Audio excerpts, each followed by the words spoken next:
Selling businesses isn't the only answer. Like every famous person, every billionaire that you've heard of, how do you think they made their money?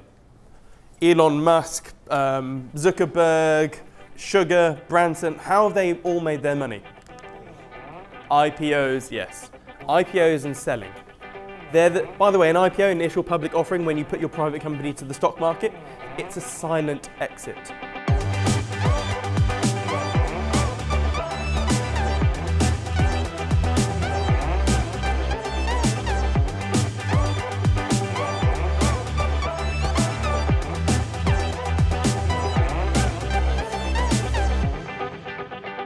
So Evan Spiegel made $636 million when he IPO'd Snapchat. Zuckerberg made $6 billion when he IPO'd Facebook. An IPO, or when you sell your business, is when you basically crystallize all of your worth in your business.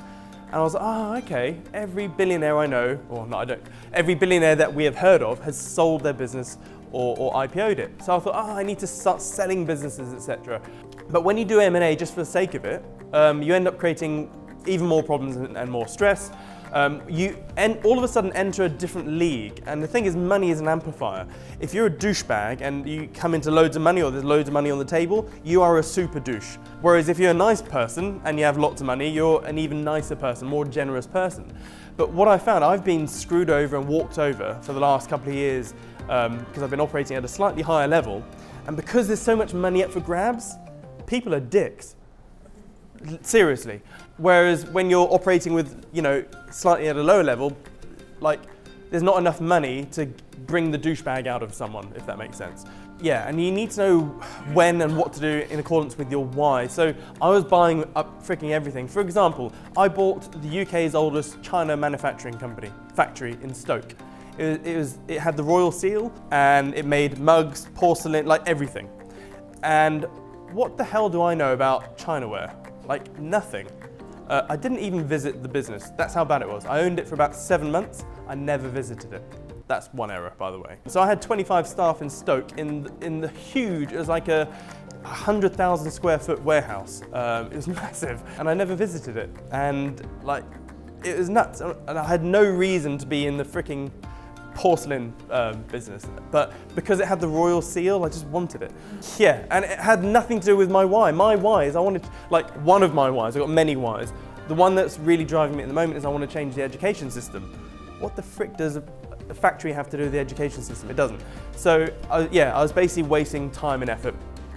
And so here's my new revelation. This is my recent thing. You need to basically do a business and try and sell it for 5 or 6 figures, okay? That way you've gone through the cycle, the setting up, the running, the growing, the exiting. That's really the whole cycle. Whereas most business owners, they set up, run, maybe grow, and then they'll stay there forever. Very few business owners ever exit. Very few. So when you know the full cycle, then you'll have enough capital behind you to do it all over again, but properly and better. If you were to rob a bank, old school style, what would you do? How would you rob a bank? Gun, mask, getaway car. There we go. Okay, yeah. So as someone, you're on my team.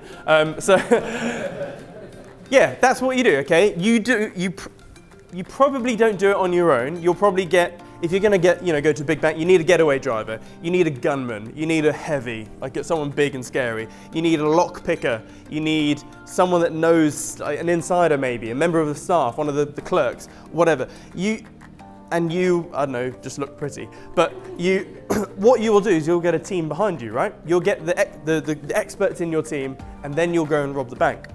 What you don't do is go and rob the bank on your own, come back, and then hire all the experts. You don't do that, but that's what we do in business. We set up on our own, and we're trying to rob the frickin' bank on our own in business. That's what we're trying to do. The reason why you need to sell the business for 5 or 6 figures is so then, after going through 1 to 3, 5 years of shit in your first couple of businesses, trying to sell for 5 or 6 figures, you will by then know what you actually want to do. You'll know what sector or what type of business, what sort of things you want to do in the world. Because if you're starting out right now, honestly, if you have that big dream that you want to do, just park it. Please, please park it. You will ruin your first couple of businesses. I promise you. And I know I'm supposed to be inspiring and motivational, but I'm realistic. You will mess up your first couple of businesses. Fact. And the stats prove that. Get some capital behind you, and then when you set up your proper business, get 4, 5, 6 staff from day one and a managing director in. You do not want to be running that shit yourself. Remember, you need to have businesses as your product. So you need to set up a business from scratch that you have no idea about how it runs. You just pay someone really good to run it, and then let that person worry about the staff and ops and etc. And then you'll grow much faster. Oh, and by the way, you'll also have a bigger marketing budget, because most businesses, when they start up, let's say they have a £5 loan, they'll spend probably £4.5 in setting up the business and the product, blah, blah, blah, and they'll spend 500 quid on marketing. Who's made that mistake before? Yeah. Any wonders why your business didn't take off? It's because you had no marketing budget. If you had a £5 budget, or to set up a new business, I would spend £4,800 on marketing and 200 quid on product development and getting it all set up. That's the way forward. Spend a minimum of 90% of your funds on marketing. So once you do that, and then M&A around your why. So the thing I'm setting up at the moment is I have a portfolio of businesses. So you need a core bunch of businesses which funds your lifestyle, okay? So you have enough businesses that pay for your monthly cash flow, or whatever it may be, 10, 20, 50 grand a month, whatever your figure is. And then what you need to try and do is buy a business and sell a business once a year. That way you have a liquidity event at least once a year. So every year you can look forward to getting another 5, 6, 7 figures every year. So that's what I'm doing right now. Have a core biz which you never sell. So Branson, if he sold Virgin,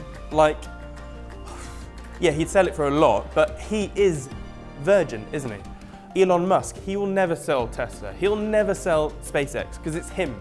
It's like selling his freaking heart. And eventually, once you get set up, you need to find out what your why is, what you really want to do in the world for the next 50 plus years, and then set up a business or an empire around that which you don't sell. I've basically gone over the last 18 months of, hey, I need to buy and sell loads of businesses, to, no, actually, I want to build cool shit I don't want to sell. That's my plan now. So the WAP is my cool thing I don't ever want to sell. The WAP is me. The WAP for me is like Virgin to Branson. Obviously, I doubt I'll be as big as him, but this is cool shit I don't want to sell. And then, and then you can M&A around your why. And also, when you look at the big dogs who have got their billions, etc., they've always exited for a purpose, not for shits and giggles. Take Musk, Lord Musk.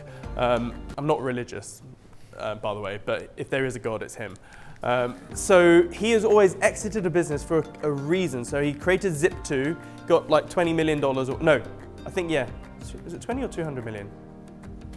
Yeah, $20 million, and then he piled it into X.com, which then merged with PayPal, etc. So he exited his business for a bigger thing. He wanted to disrupt the whole online, e-commerce world, or money, basically. Email money, as he called it. And then he exited PayPal, and he had like $184 million. And then he plowed it all into SpaceX, Solar City, and Tesla. And so he's always up-leveling himself to the end thing, and he's now doing his end thing. What I see a lot of people doing is they're starting with zero business experience, and then they're trying straight away to set up freaking Tesla, or trying to set up John Lewis, or like from scratch. You don't do that. You start all the way. If you look at Branson, he started off by selling, like flogging CDs off the back of his car, and then illegally selling stuff. Like his first airline wasn't even insured, and it had an engine failure. I think he had a bird strike, and it was uninsured, which is illegal.